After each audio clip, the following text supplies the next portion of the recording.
Bismillahirrahmanirrahim. Assalamualaikum warahmatullahi wabarakatuh. Kenalkan, kami dari kelompok 6, Arsitektur UPI 2021. Di sini, kami akan menjelaskan proposal perancangan tugas kami untuk PKM, Gagasan Statistik Tertulis, yang berjudul Konsep Lingkungan Masyarakat Mandiri dengan Self-Sufficient Energy berbasis skema pengelolaan sampah Waste to Energy sebagai perwujudan Sustainable Architecture. Selanjutnya, izinkan kami memperkenalkan diri terlebih dahulu. Saya, Muhammad Alfred Meza, dengan NIM 2109993. Kemudian ada Risti Alvina dengan NIM 2108992. Kemudian ada Sarah Rashidah Halifah dengan NIM 2104361. Presentasi ini melingkupi latar belakang, rumusan masalah, tujuan, metode penelitian, dan solusi yang kami tawarkan. Yang pertama ada latar belakang. Apa yang menjadi keresahan kami? Yang pertama, berdasarkan data Dinas Perumahan dan Permukiman yang dipublikasikan oleh Open Data Jabar, produksi sampah di Kota Bandung mencapai 1.529 ton per hari pada tahun 2021. Di mana jumlah sampah ini 39,3%-nya berasal dari sektor rumah tangga, di mana ini merupakan persentase terbesar dari penyumbang sampah di Kota Bandung. Yang selanjutnya ada 21,2% itu dari pusat perniagaan, kemudian 16% dari pasar tradisional, dan lainnya.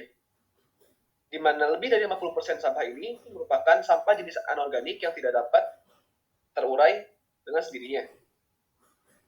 Kemudian, dari data kinerja pengelolaan sampah Indonesia tahun 2022, terdapat 33% sampah di Indonesia yang tidak dikelola dengan baik, yang menghasilkan penumpukan sampah.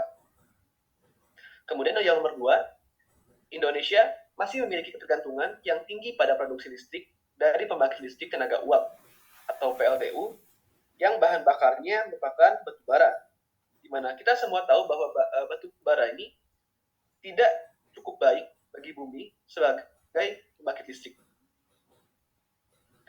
Selanjutnya, rumusan masalah. Yang pertama, bagaimana cara mengurangi limbah rumah tangga tanpa melalui sistem pengelolaan yang tidak ramah lingkungan. Di mana kita tahu rumah tangga sendiri merupakan salah satu sektor penyumbang sampah terbesar di Indonesia. Kemudian yang kedua, bagaimana cara mengurangi penggunaan PLTU batubara. Tujuan dari penelitian kami yaitu untuk menemukan solusi dari permasalahan sampah dan energi pada lingkungan untuk mencapai Sustainable Development Goals atau SDGs tahun 2030. Selain itu, kami juga memberikan alternatif solusi penanganan sampah terpadu di Indonesia dan alternatif sumber listrik ramah lingkungan dari sumber yang dihasilkan oleh lingkungan.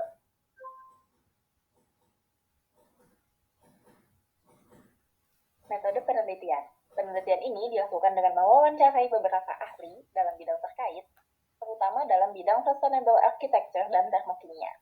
Selain itu, dilakukan juga tugas studi literatur pada jurnal-jurnal dan penelitian terdahulu. Pemicu gagasan kami ada 3, yaitu pertama, pada tanggal 21 Februari 2005 terjadi tragedi tempat pembuangan akhir atau TPA yang menewaskan lebih dari 143 orang akibat dari tidak dikelolanya sampah dengan baik atau bisa kita sebut dengan penumpukan sampah.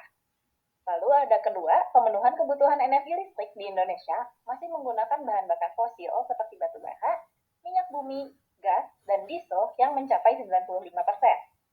Lalu yang ketiga, ada perkembangan sektor industri dan ekonomi yang meningkatkan kebutuhan penyediaan sumber daya energi yang cukup besar.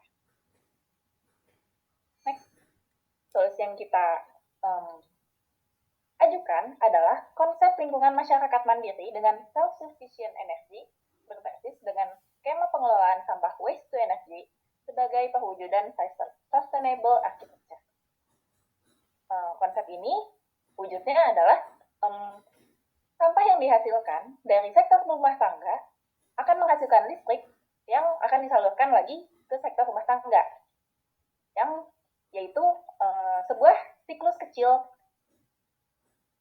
atau yang bisa kita sebut dengan self-sufficient energy yang tadi. Mengapa kami mengajukan solusi tersebut? Karena yang pertama, konsep tersebut dapat mengurangi jejak karbon yang mungkin muncul akibat dari perpindahan sampah dari suatu tempat ke tempat lainnya. Kemudian yang kedua, dengan mandirinya setiap rumah di lingkungan masyarakat dapat membantu perekonomian masyarakat karena berkurangnya biaya listrik. Berikutnya, pihak-pihak yang dapat membantu dari terselenggaranya gagasan ini yang pertama adalah masyarakat, di mana masyarakat berfungsi sebagai stakeholder primer dan sebagai subjek dari program pilah sampah memiliki peran sebagai implementer. Yang kedua yaitu bank sampah dan kelompok swadaya masyarakat atau KSM, di mana KSM memiliki peran sebagai stakeholder kunci sebagai akselerator, koordinator, dan implementer. Dan yang terakhir yaitu pemerintah kota dan Dinas Lingkungan Hidup atau DLH yang memiliki fungsi sebagai stakeholder sekunder. Berikutnya, langkah-langkah strategis yang dapat dilakukan yang pertama adalah mengedukasi masyarakat, di mana penyuluhan dan edukasi masyarakat mengenai pemanfaatan sampah plastik dengan metode pembakaran insenerasi. Yang kedua, mengumpulkan dan memilah sampah, di mana proses ini dilakukan oleh masyarakat melalui KSM dan bank sampah. Yang ketiga yaitu pemanfaatan dan pendistribusian hasil pengolahan sampah. Hasil pengolahan sampah berupa listrik dapat dimanfaatkan oleh masyarakat.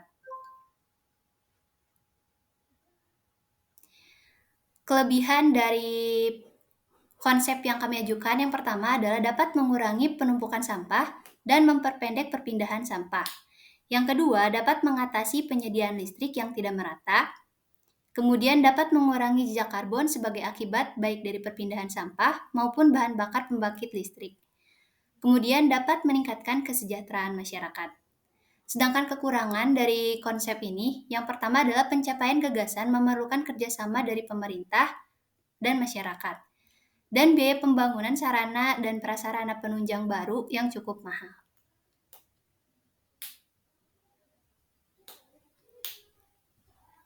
Sekian presentasi dari kami mengenai konsep pengelolaan sampah. Terima kasih. Wassalamualaikum warahmatullahi wabarakatuh.